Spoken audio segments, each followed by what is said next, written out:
Have you ever heard about a fight over something as small as clothing spiraling completely out of control? It sounds almost unbelievable, right? But sometimes the smallest disagreements can set off a chain reaction that no one sees coming. That's exactly what happened in Miami recently. And the consequences were way more serious than anyone could have imagined. What started as a typical day ended up changing lives forever. Let me walk you through it. Picture this. It's a regular Tuesday evening in Miami's vibrant Wynwood area.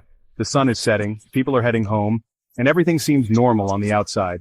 Inside one home, two stepbrothers, just kids really, 16 and 13 years old, find themselves in a heated argument. It's the kind of fight that happens in families all the time, but this one was about to take a dangerous turn. The younger brother comes home from school, tired and maybe a little stressed, and spots his older stepbrother, Landon Lumpkin, wearing his clothes. For a lot of teens, personal space and belongings are a big deal, and this felt like a real violation. It might not sound like a big deal to adults, but for teenagers, little things can feel huge. Emotions run high, and sometimes it's hard to keep things in perspective. Words start flying, voices get louder, and suddenly it's not just about a hoodie or some jeans anymore. It's about respect, boundaries, and pride. But here's where everything takes a dark and unexpected turn. Landon, just 16, pulls out a gun. Not just any gun, it was stolen, and his mom had no idea it was even in the house. The presence of that weapon changed everything in an instant. At first, Landon claimed he only meant to scare his little brother, to make a point. But in a split second, the gun goes off. The 13-year-old is shot in the shoulder. The sound of that gunshot shattered the silence and changed their family forever. Thankfully, the wound wasn't fatal. Their mom, panicked and terrified, rushed the younger boy to Jackson Memorial Hospital, desperate to save her child. In those moments, nothing else mattered.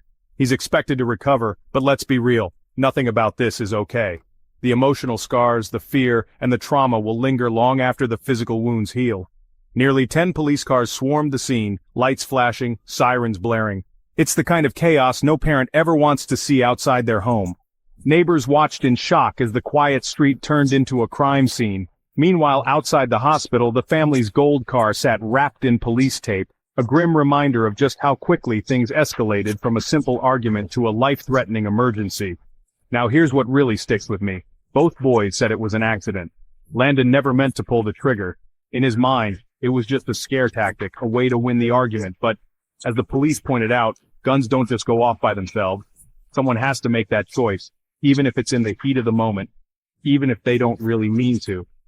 That's a lesson that's hard to forget. And that's the thing I hope everyone really hears. This wasn't some hardened criminal. This was a teenager, overwhelmed by anger, acting impulsively with a weapon he should never have had access to. One bad decision and everything changed.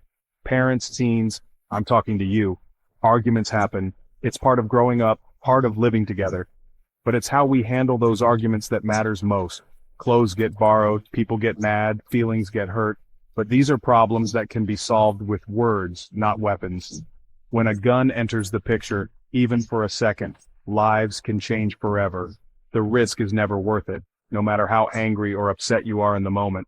If you're angry, if you're feeling out of control, talk to someone. Walk away, take a breath. There are always people who care and want to help.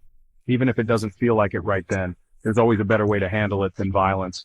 Friendships and family bonds can be repaired, but some mistakes can't be undone. And parents, keep those lines of communication open. Check in with your kids, even when they seem fine. Sometimes the most important conversations are the hardest to start. Know what's going on in your home. Secure any firearms. Keep them locked away and out of reach. It's a simple step that can prevent unimaginable pain. It could be the difference between a close call and a tragedy. One moment of caution can save a lifetime of regret. Thanks for listening. Stay safe, look out for one another, and remember, sometimes the smallest choices make the biggest difference.